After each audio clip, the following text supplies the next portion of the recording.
Buenas noches, estimados hermanos.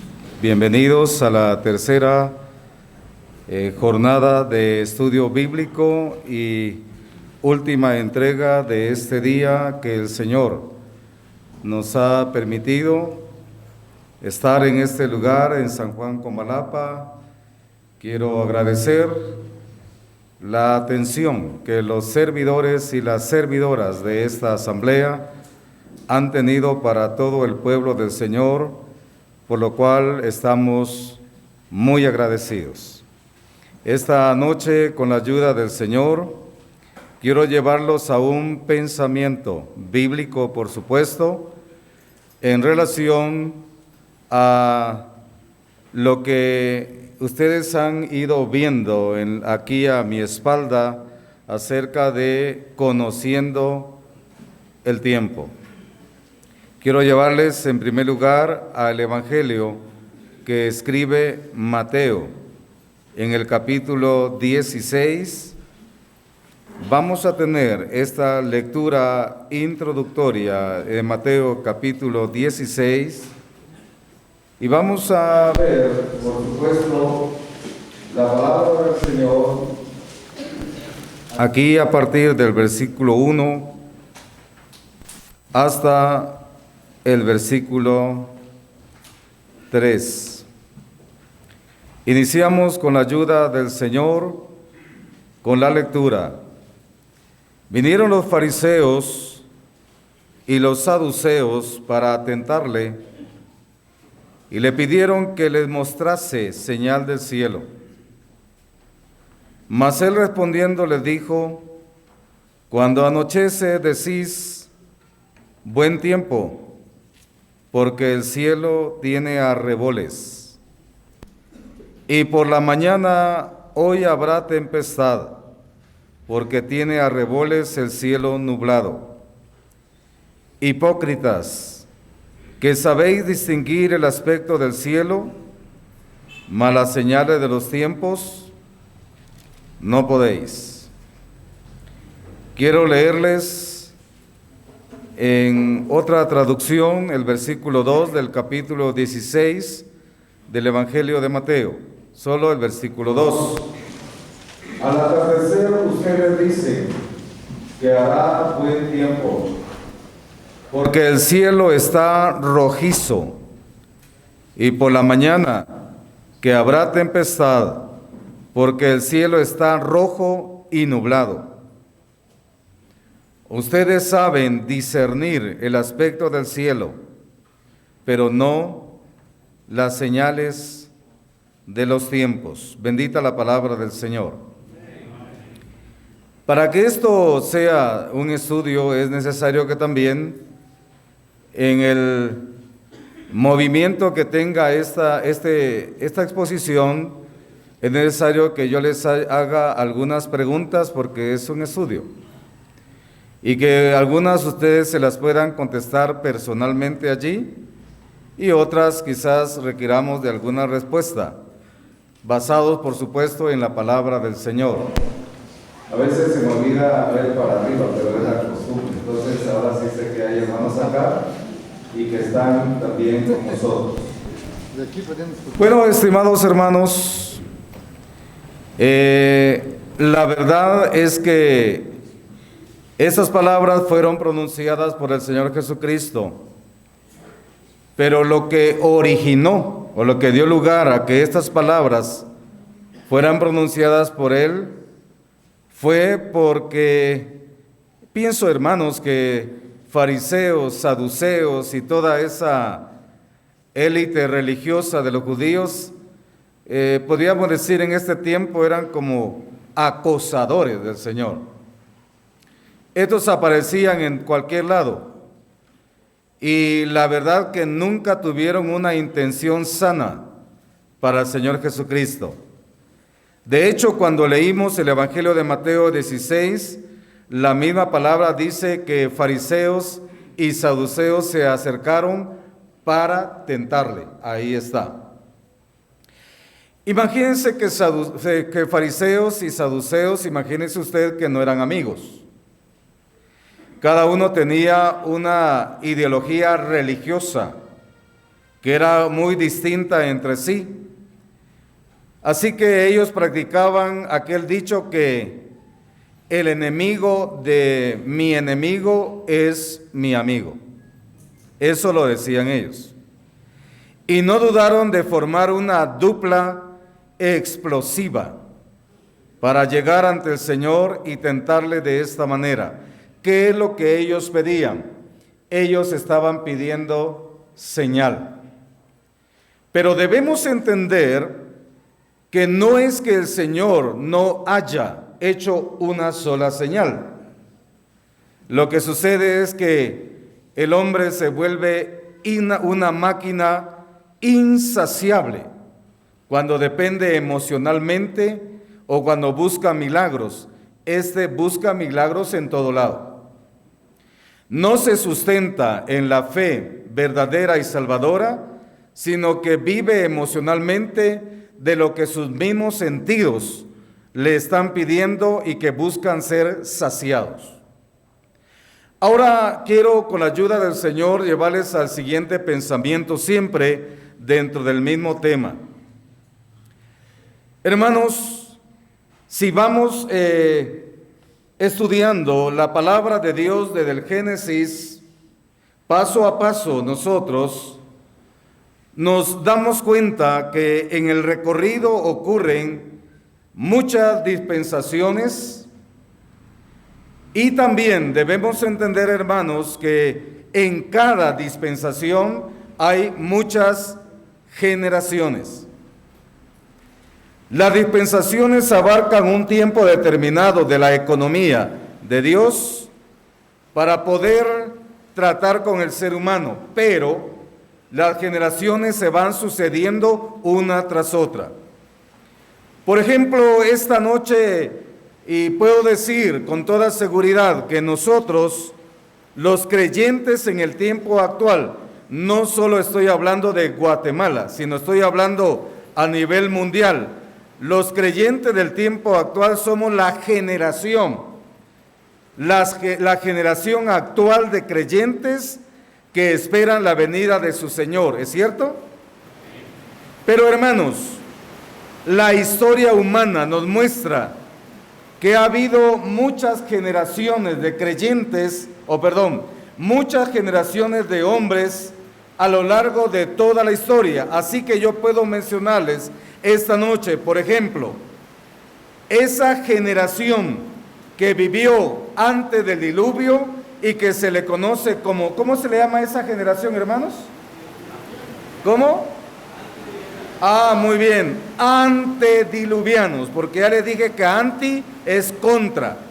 Ante es antes que el hecho del diluvio ocurriera. Generación antediluviana. Bueno, ellos desaparecieron, salvo 8, ¿verdad? Salvo 8, muy bien. Y luego la generación, hermanos, la generación que vivió después del diluvio, ¿cómo se le llama? Excelente. Post, con una P, una O, una S y una T. Postdiluviana, o sea, después del acontecimiento. Era otra generación. Y entre paréntesis le puedo decir, hermanos, que era otra generación, pero esa otra generación demostró que el pecado estaba arraigado en el corazón del hombre y que en lugar de ser una generación diferente, igualmente, hermanos, ellos fueron igual o peores que sus antecesores. Pero hay más generaciones en la Biblia. Hay más generaciones, como por ejemplo puedo mencionarles esta noche, hermanos, la generación del monte Sinaí. Esa generación que un día llegó al pie del monte Sinaí y que en su mayoría eran los que habían salido de Egipto, a esa generación se les entregó la ley directamente después de que la recibió Moisés. Ahora, hermanos, la generación que llegó al río del Jordán para entrar a la tierra prometida era otra, ¿no es cierto? Salvo aquellos menores, por supuesto, que sobrevivieron, Josué y Caleb también. Cada generación ha tenido, hermanos, una responsabilidad. A cada generación Dios le entregó parte de su revelación. Le voy a decir esto, no se lo pierda, por favor. Cada uno fue responsable de todo lo que Dios le reveló hasta ese momento, de tal manera que ellos tenían que responder, tomar una actitud frente a todo lo que Dios les había entregado. Era una especie de fe y obediencia. Pero nosotros sabemos, estimados hermanos, que cada dispensación hasta el día de hoy terminó en juicio, en fracaso, salvo un remanente. Ahora, hermanos, hay algo importante acá cuando hablamos de generaciones. Dios reveló su palabra. El autor de la carta a los Hebreos dice, Hebreos 1:1, ¿qué dice ahí, hermanos? Dios, habiendo hablado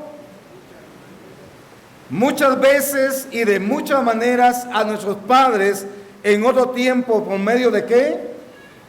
De los profetas. Fueron ellos, hermanos, los portavoces de la palabra de Dios. Sin embargo, hermanos, les quiero decir algo.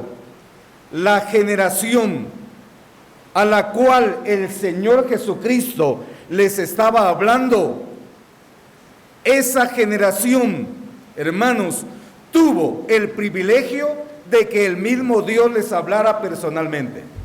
¿Ya ve? ¿Qué tal? ¡Qué tremendo privilegio! Porque el que estaba con ellos era el mismo Dios. Él había mostrado de manera abundante su poder, pero de manera sobreabundante su gracia. Y esa gracia del Señor se iba a llegar a su plenitud, o sea, a su punto más alto en la cruz del Calvario. Por eso, hermanos, muchas veces platicamos con los hermanos. La verdad que la dispensación actual, con justicia, debería ser llamada la dispensación de la iglesia. ¿Por qué no de la gracia? Porque gracia ha habido en todo tiempo. La gracia de Dios, hermanos, hubo en todo tiempo. Desde que el hombre falló, la gracia y la misericordia de Dios llegaron a su encuentro. Ahora bien, en ese sentido, hermanos, aquella generación a la cual Jesucristo mismo le habla, habían visto, hermanos, su poder, habían visto derramar su compasión, y sin embargo, hermanos, era una generación dura, muy endurecida, y por eso le están demandando una señal. El Señor Jesucristo les dice, al atardecer, ustedes dicen que hará buen tiempo, porque el cielo está rojizo, y por la mañana que habrá tempestad, porque el cielo está rojo y nublado. Pero ustedes no saben discernir el aspecto del cielo, es decir, ustedes saben discernir el aspecto del cielo, pero no las señales de los tiempos. Hermanos, aquella generación fue la generación de la transición. Claro que estaba en vigencia todavía la dispensación de la ley, pero ya no por mucho tiempo. Ellos iban a ser testigos de la transición, el cambio, ese movimiento que viene por la voluntad de Dios, porque el mismo Hijo de Dios estaba introduciendo cambios profundos en su manera de enseñar. Él estaba, hermanos, aquella generación llevando a un tiempo histórico, nunca antes conocido. Porque retomando la idea de Hebreos capítulo 1, el mismo autor continúa diciendo, pero en este tiempo nos ha hablado por medio de ¿quién? De su Hijo. Llegó el momento entonces, hermanos, que el Señor le responde de esa manera. Ellos estaban viendo el poder de Dios. El reino de los cielos se había acercado porque el rey estaba entre ellos. Pero el rey, hermanos, no iba a ser coronado de honra, de gloria y de majestad, porque eso aún está pendiente en el tiempo de Dios. En ese tiempo, hermanos, el Rey de Reyes sería rechazado, llegando al extremo. Podríamos decir que la misma nación judía llegó un día en que este mismo rey, siendo juzgado por Pilato, la misma nación judía diría, fuera con este, danos a Barrabás. Y Barrabás era ladrón. Y cuando llegó el momento extremo, había muchas dudas en Pilato. Estaba titubeando. Y aquella generación fue capaz de decir, su sangre caiga sobre nosotros y sobre nuestros hijos. Palabras que hasta el día de hoy la nación la está pagando. Ahora bien, hermanos, hay unas interesantes advertencias. No pueden reconocer las señales de los tiempos, es decir, ustedes, les dijo el Señor, no son capaces, debido a la ceguera espiritual, no son capaces de saber el tiempo en que están viviendo. No son capaces, no lo serían, hermanos, porque ese tiempo en el cual el mismo Dios estaba recorriendo las calles, el mismo Dios estaba participándoles de la gracia divina, ese tiempo lo pasarían por alto la mayoría, no así un remanente que el Señor siempre ha tenido en todo tiempo. Pero el no reconocer los tiempos, hermanos, ahora vamos a ver lo que dice la palabra del Señor, hermanos, en Jeremías capítulo 8. Aquí vamos a encontrar un asunto de veras, hermanos, que nos deja y nos continúa dejando una grande lección. Jeremías capítulo 8. Vamos a leer la palabra del Señor para ver allí cómo el profeta se expresa acerca de la dureza, la condición espiritual del pueblo de Dios. Capítulo 8, y vamos a ver acá una triste comparación. Tomemos, hermanos, el versículo 7. Aún la cigüeña en el cielo conoce su tiempo, y la tórtola, y la grulla, y la golondrina guardan el tiempo de su venida, pero mi pueblo no conoce el juicio de Jehová. Esta es una comparación extrema. Él está colocando aquí un grupo de aves, y sobre todo está destacando, hermanos, el asunto migratorio de esas aves. Sabe cuándo se deben mover, cuando es hora de partir. El mismo instinto natural que tienen estos animales les dice que es hora de salir volando, de volar, de partir. Ha llegado el tiempo. Cualquier reacción contraria a su propia naturaleza será peligro de muerte, de extinción también.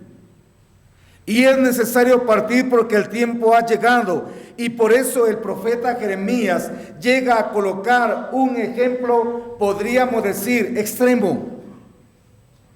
¿Cómo es posible que estas aves puedan ser más entendidas que el pueblo de Dios. Estoy hablando del pueblo de Israel. ¿Cómo es posible que ellos no puedan llegar a entender que Dios los está llamando, que Dios realmente los está invitando a arreglar sus cuentas? No pueden llegar a entender.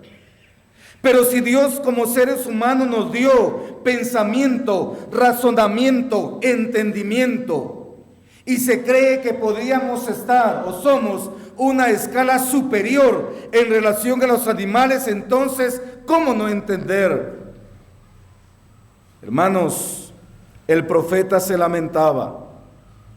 Habían lecciones allí, y fue la misma lección que el Señor también les mostró a aquella generación, porque Él diría más adelante: la generación maligna y perversa demandan señal, están pidiendo señal. Ahora, estimados hermanos, en Lucas 19, ahí encontramos una reacción de un corazón compasivo del Señor sobre la ciudad de Jerusalén. ¿Cuántas veces el Señor había recorrido la ciudad anunciándole las buenas nuevas de salvación, diciéndoles que el reino de los cielos se había acercado, porque ahí estaba el embajador que había venido directamente del cielo? Pero viendo tanta indiferencia, tanta ceguera espiritual, tanta necedad, el Señor les llegó a decir: oh, si también tú conocieses, por lo menos en este tu día, lo que es para tu paz. Mas ahora está encubierto de tus ojos, porque vendrán días, dice el Señor, sobre ti, cuando tus enemigos te rodearán con vallado y te derribarán y te sitiarán por todas partes y te derribarán a tierra y a tus hijos también, y no dejarán piedra sobre piedra, por cuanto no conociste el tiempo de tu visitación. Ahora, hermanos, quiero reducir, ahora porque ya amplié demasiado, ahora voy a reducir a nosotros, el pueblo de Dios. ¿Sabemos el tiempo que estamos viviendo?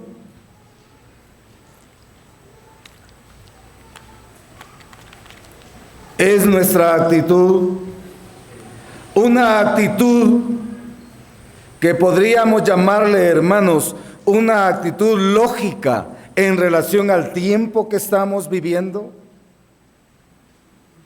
Y en este sentido, hermanos, ahora yo me limito a hablar de nosotros como creyentes, porque ¿sabemos el tiempo que nos encontramos? ¿Sabemos, hermanos, qué significa para nosotros los últimos días? ¿Cuándo comenzaron los últimos días? Esa es una gran pregunta, hermanos. Si estamos viviendo los últimos días, ¿cuándo comenzaron? Vamos a ir a las citas. Pero yo quiero despertar con estas preguntas el interés para conocer la palabra de Dios y saber que como iglesia del Señor, como dijo un día una persona, deberíamos predicar creyendo que hoy podría ser el último día de nuestra predicación. Deberíamos hacer las cosas para el Señor con la firme convicción de que hoy podría ser para nosotros la última vez. Y si así lo haríamos, hermanos, entonces realmente nos podríamos preocupar y nos diríamos a nosotros mismos: ¿cuánto tiempo he perdido hasta el día de hoy en cosas que no me han traído ningún beneficio espiritual? Es ahí donde entonces entran estas preguntas, hermanos. Y ahora, antes de las citas, hay una pregunta, y esta es muy personal. Si este fuera nuestro último día sobre la tierra, ¿nos gustaría partir así como estamos? ¿Podría ser?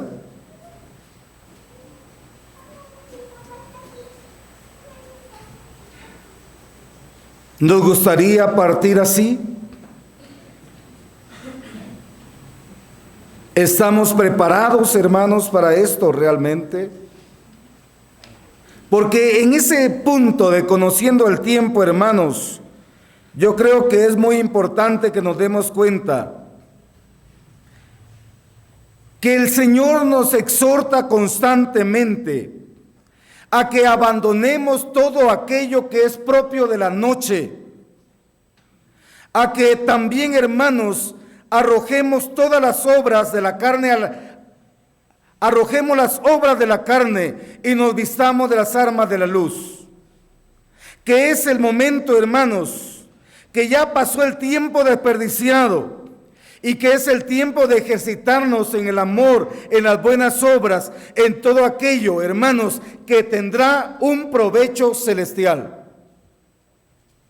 Ya no es tiempo de desperdiciar, viviendo en conflictos, viviendo en la carne, esperando un mejor tiempo, y el tiempo es hoy, ha llegado. Despertar, por eso, hermanos, cuando el Señor le explica a esta generación, Él les dice, y Él pone el anochecer y el amanecer, hermanos. Y cuando hablamos del anochecer y del amanecer, tengo presente lo que Pablo dice en la primera carta a los tesalonicenses, que nosotros somos hijos de ¿qué, hermanos? De luz. Y también dice que hijos de ¿qué? Del día. Pero también existen los hijos de las tinieblas. Existen los hijos de la noche, ¿lo sabe usted? Sí, pero Pablo mismo está diciendo, le está diciendo a la iglesia en Tesalónica, hermanos, en aquel día, el día de Cristo, ese día de la manifestación gloriosa del Señor para su pueblo, ese día no debería sorprendernos como ladrón, no, porque somos hijos del día, somos hijos de la luz, y por eso sería una contradicción, y sigue siendo una grande contradicción, de que siendo hijos de la luz, nuestra conducta sea de una manera diferente, que no agrada al Señor, perdiendo el tiempo en obras muertas, en cosas vanas. Y por eso mismo, hermanos, está el llamado continuo del Señor, no a las obras de la carne, no a contemporizar con el mundo, no a vivir como si este mundo fuera nuestra eterna morada, no, a tener presente, hermanos, muy presente, que cada día que vivimos lo hacemos como peregrinos sobre la tierra, ¿es cierto? Y el peregrino no ama las cosas del mundo, hermanos. Al peregrino las cosas de la vida le sirven para vivir nada más. No es el fin, no. Para él las cosas del mundo las mira de manera transitoria, temporal. Aquello que un día va a dejar de ser, y entonces enfoca su mirada, como dice Pablo, si pues habéis resucitado juntamente con Cristo, ¿qué, hermanos? Ayúdeme. Poner la mirada ¿dónde? En las cosas de arriba, donde está Cristo sentado a la diestra de Dios. Dijo el Señor a esa generación, ¿saben cuándo va a llover? ¿Saben cuándo no va a llover? Le podría decir esta noche, sabemos que cuando los zazacuanes pasan, sabemos qué es lo que va a pasar. Sabemos distinguir, pero aquí, hermanos, tenemos que tener claro lo siguiente. El Señor está haciendo alusión a un entendimiento espiritual y no natural. Espiritual. El entendimiento espiritual, hermano, busca las cosas de arriba. El natural, al revés. El asunto aquí, hermanos, entonces, es que cuando hablamos acerca de esto, vamos a Romanos capítulo 13. Y la palabra del Señor nos va a mostrar algo especial allí. Romanos capítulo 13. En este sentido, hermanos, el apóstol Pablo nos llama la atención a través de la palabra.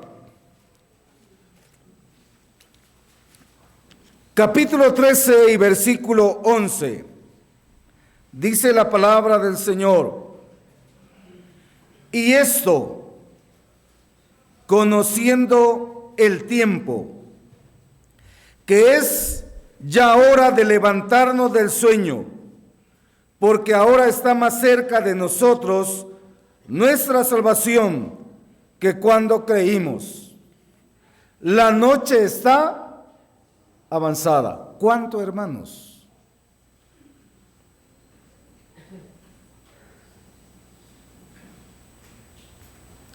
La noche está avanzada y se acerca el día.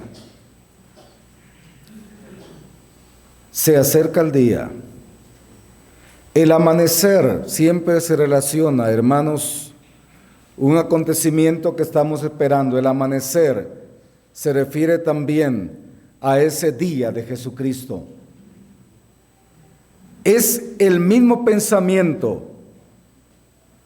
Cuando el mismo pensamiento que Pedro, y como vimos con los hermanos, tenemos la palabra profética más segura, a la cual hacéis bien en estar atentos, porque ella es la que los alumbra como una antorcha. ¿Hasta qué, hermanos? Hasta que el día esclarezca y el lucero de la mañana salga en vuestros corazones. La mañana para el creyente siempre tiene conexión con la venida de su Señor. Siempre. El amanecer, el punto exacto de nuestro encuentro con Él. El apóstol Pablo llama a la noche la ignorancia respecto a Dios. La noche es un simbolismo, hermanos, de maldad, de pecado. En realidad, hermanos, todos aquellos que son retenidos en la noche están como dormidos, envueltos en un conformismo de la vida espiritual. Aquel que dice, bueno, yo ya soy salvo y para mí suficiente, nada que hacer. En ese sentido, hermanos, cuando leemos la palabra del Señor, debemos entender que sobre los incrédulos siempre se mencionan dos terribles enfermedades causadas por el pecado: ceguera y necedad. Incrédulos. ¿Y para nosotros? ¿Habremos creyentes necios? ¿Ya no? ¿Ya todo está bien?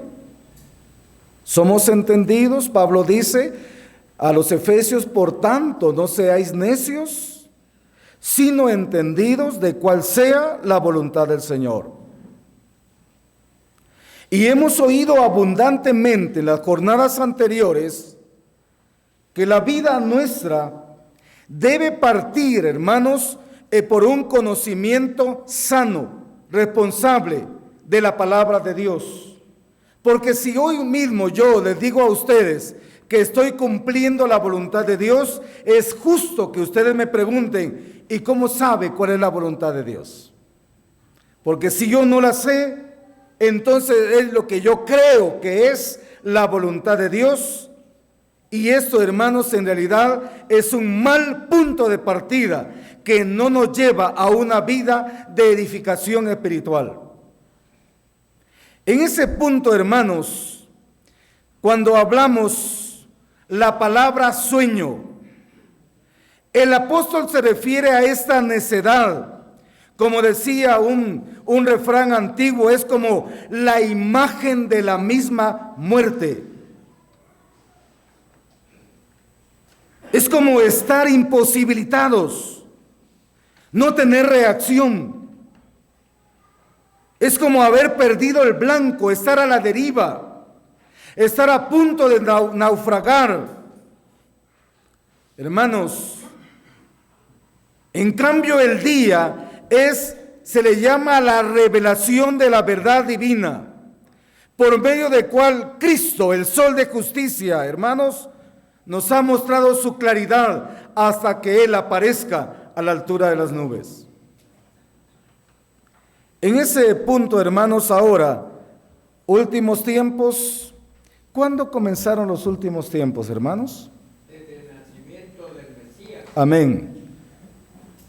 Y terminará al traslado de la iglesia al hogar celestial. Le iba a dar 10 puntos, pero mejor le doy 100.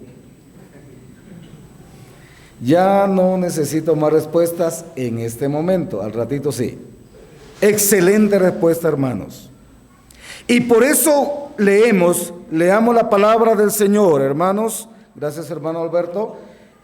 Dice la palabra del Señor, vamos a leerlo despacio. Hebreos capítulo 1. En Hebreos capítulo 1 dice la palabra del Señor, versículo 1, Dios, habiendo hablado muchas veces y de muchas maneras en otro tiempo a los padres por los profetas, en estos últimos días. Ahí está. En estos últimos días, ya era considerado últimos días desde que se escribió. En estos últimos días, dice así, nos ha hablado por el Hijo. Últimos días. Otra cita bíblica. Vamos a primera carta que escribe Pedro, capítulo 1. Primera carta que escribe Pedro, capítulo 1. Dice la palabra del Señor, versículo 20. Vamos del 19.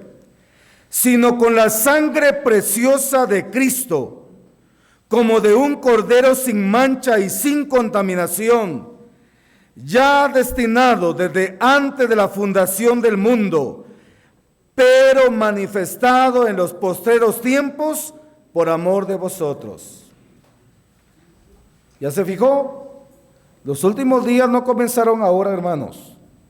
Como dijo nuestro hermano con justa razón, comenzaron desde la venida del Señor, la primera venida, hasta su venida en gloria.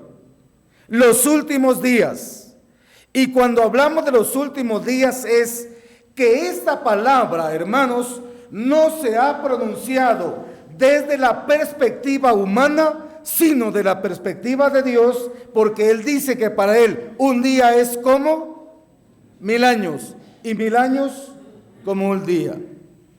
En otras palabras, hermanos, colocar la mente espiritual en las cosas espirituales nos da como resultado provecho espiritual. Pero si a las cosas espirituales le colocamos la mente natural, nunca vamos a tener provecho espiritual. Y por eso hemos oído que el hombre natural con su mente natural no puede discernir las cosas que son de Dios. Y por eso encontramos, hermanos, grandes y graves equivocaciones al interpretar la Biblia. Pero no la estamos haciendo con el auxilio del Espíritu Santo, sino la mente natural, lo que creemos. Y por eso mismo les hago un adelanto, hermanos. La pregunta es, hermanos, ¿hay un conocimiento natural?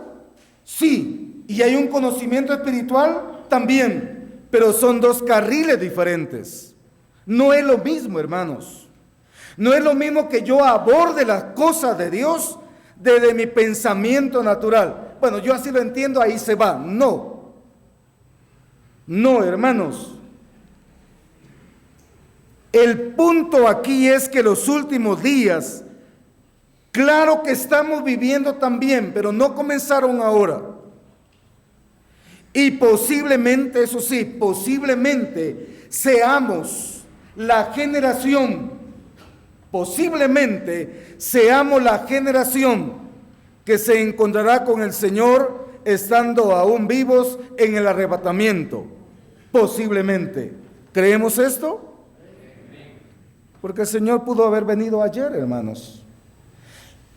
En esta oportunidad no vamos a llegar a Mateo 24, pero les hemos hablado, hemos platicado, hemos estudiado, y ustedes lo saben también, hermanos, que la venida del Señor, si conocemos bien el tiempo, la venida del Señor no requiere señales naturales, sociales, tecnológicas. No, la venida del Señor puede ser en cualquier momento. Y como dice la palabra del Señor, y bienaventurado aquel siervo que cuando su Señor venga, lo halle haciendo así. O sea, no se encuentre buscando de Él, hermanos, haciendo algo, tal vez no montaña de cosas, pero alguna cosa para la obra del Señor, algo para Él. Cuando le damos la vida al Señor, claro que en el cuerpo físico hay un desgaste, claro que el cuerpo comienza entonces a sufrir aflicciones. Muchos de los que están aquí han venido, pero están aquí aún con los aguijones de la carne, ¿no es cierto? Sí, pero ¿sabe una cosa, hermanos? Sabemos que cuando se sirve al Señor, no obstante este tabernáculo se vaya deshaciendo, hermanos, estamos conectados a la esperanza bienaventurada, que tenemos una morada eterna en los cielos. ¿Creemos esto? ¿Sí lo creemos de verdad, hermanos? Hasta lo hemos soñado, ¿no es cierto?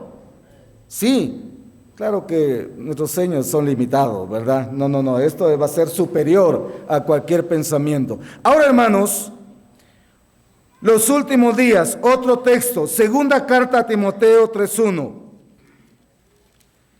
En la segunda carta a Timoteo, capítulo 3 y versículo 1, la palabra del Señor se encarga también de conectarnos en ese mismo contexto.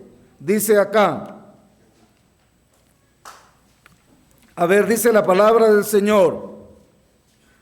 Pablo le dice a Timoteo, también debes saber esto, que en los postreros días vendrán tiempos peligrosos. Ahora la pregunta será, hermanos, ¿esto ya se está viviendo? Claro que sí. Las características mencionadas acá, hermanos, las estamos viendo en un mundo en total descomposición social. Pero óigase, preste atención a algo.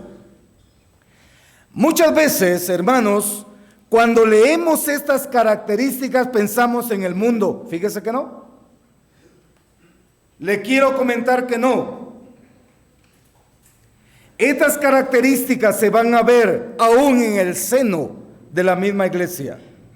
Porque todo esto, hermanos, que vemos acá, no vamos a leer todo, pero todo lo que vemos acá, ese listado terrible, no es más, hermanos, que el ejercicio de la apostasía misma, hasta llegar a la apostasía final. En ese sentido, entonces, Pablo advierte a Timoteo sobre que él debe cuidarse. Hay mucha recomendación acá, pero están en los últimos tiempos. Y para finalizar el tema de los últimos tiempos, hermanos, vamos a leer también primera carta que escribe Juan, capítulo 2. En esa primera carta que escribe Juan, capítulo 2, encontramos una relación interesante.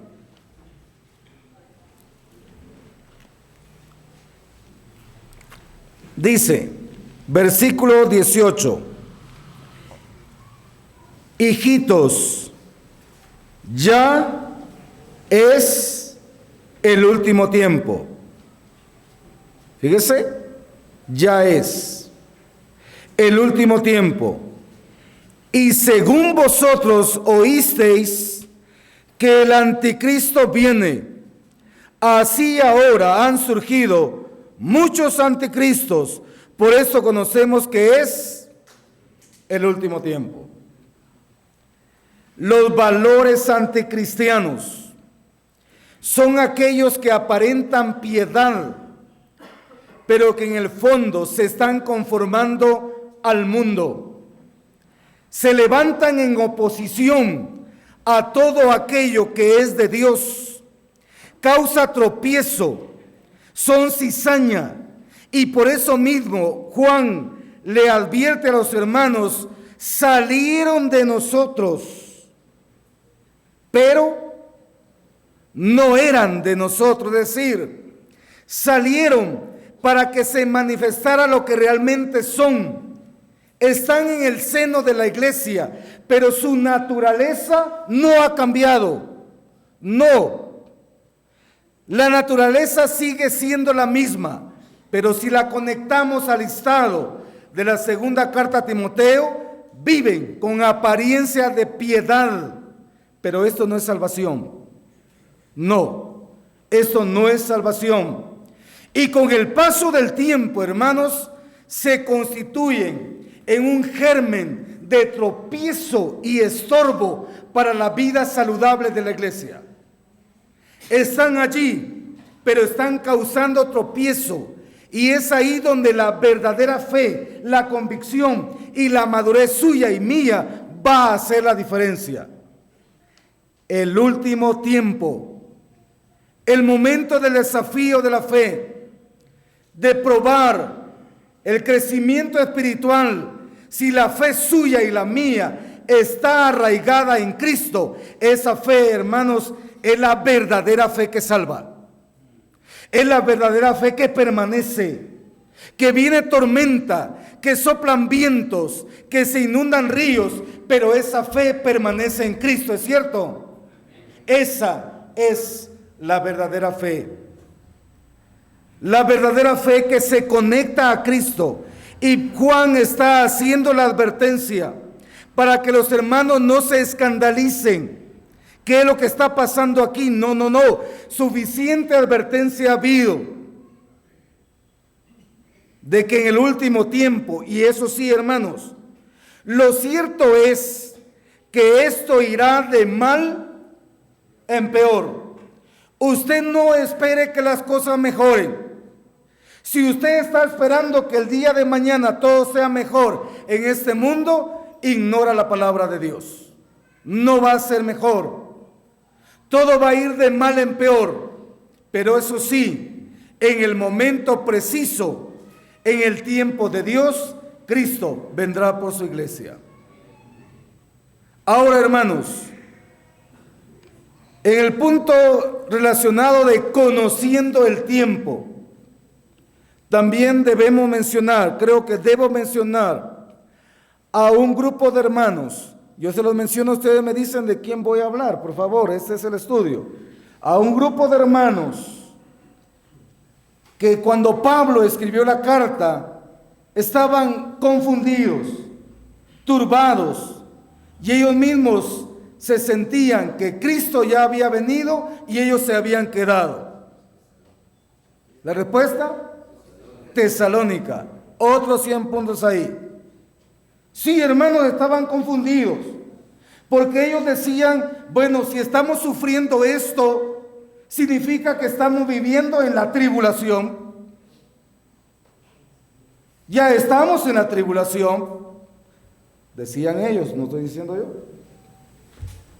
Y si estaban, y entonces Pablo les escribe a los hermanos y les dice, hermanos, ¿qué pasa? ¿Por qué ustedes están ahora confundidos y están diciendo que ya se quedaron? No, hermanos, les dice Pablo, porque él ya les había escrito una carta, ¿no es cierto? Y en esa carta se desarrolla un mensaje hermoso acerca del arrebatamiento.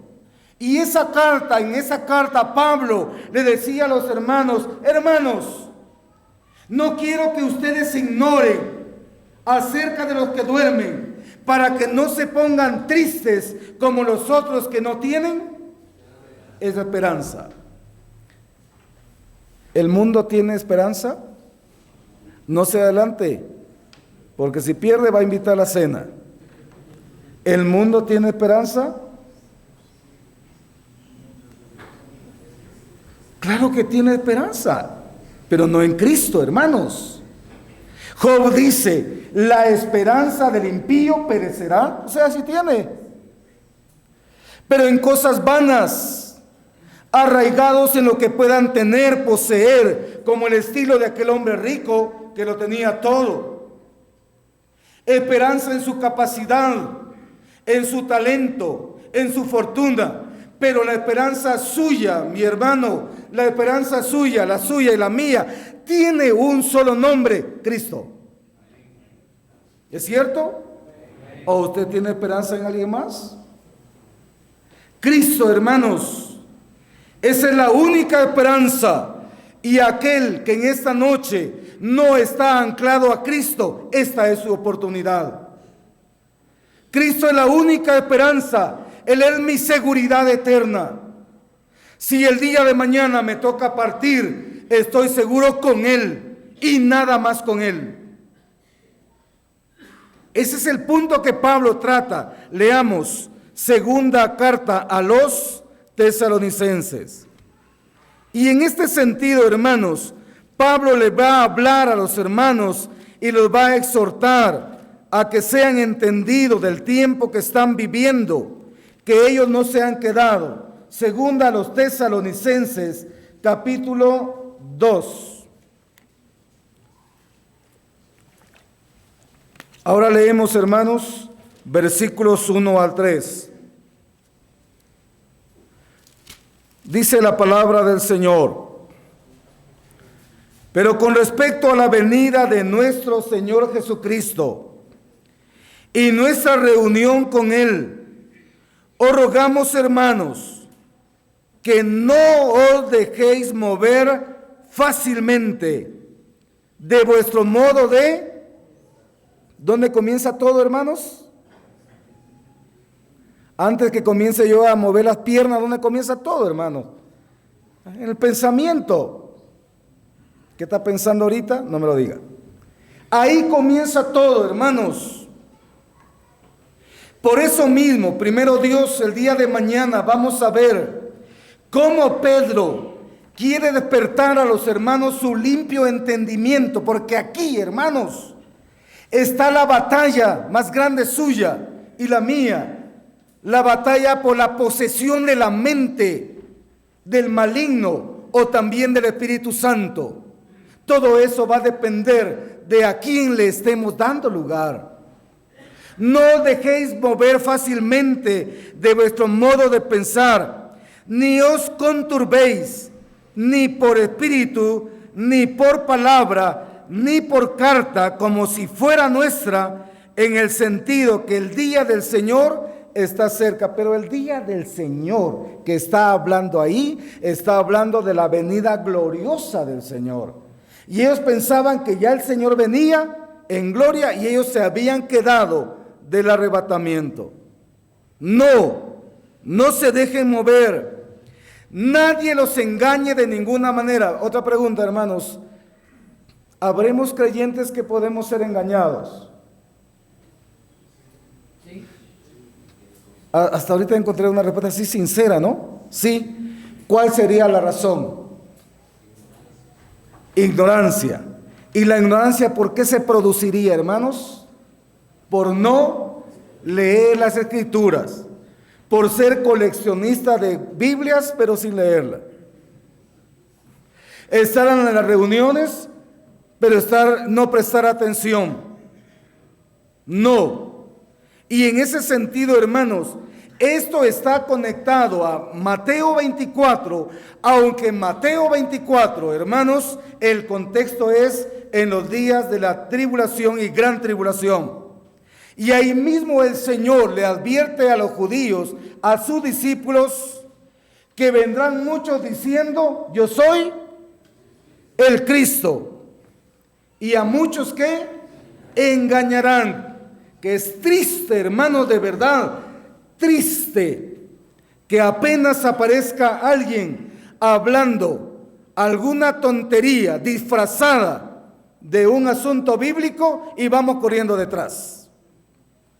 Es triste decirle amén a lo que no sabemos, a lo que no hemos entendido. No, hay una responsabilidad. ¿Sabe por qué? Porque si a aquella generación el Señor les dijo, ustedes sí son expertos en distinguir cuando va a llover, cuando no va a llover, ¿qué nos podría decir el Señor a nosotros cuando tenemos toda la verdad revelada, hermanos? Toda la Biblia. Por eso Pedro decía, tenemos la palabra profética más segura. ¿Necesita usted algo más de la Biblia? ¿Algún sueñito que se le atraviese? ¿Alguna profecía que por ahí le fueron a... Hermanos, por favor, es hasta escandaloso saber que hay creyentes que quizás no están arraigados en la verdad, que ahora mismo están mezclando las cosas del Señor con el espiritismo. Que haya creyentes que ahora mismo vayan a ver que les muevan la bola, teniendo la palabra profética más segura. Ahí está, hermanos, la palabra del Señor. No puede ser. En ese sentido, Pablo le dice a los hermanos, nadie os engañe en ninguna manera. ¿Sabe por qué dice él? En ninguna manera. Porque el engaño viene de muchas formas, hermanos. El engaño nunca le va a decir, buenas noches, permiso, yo me llamo engaño. Nunca le va a decir eso.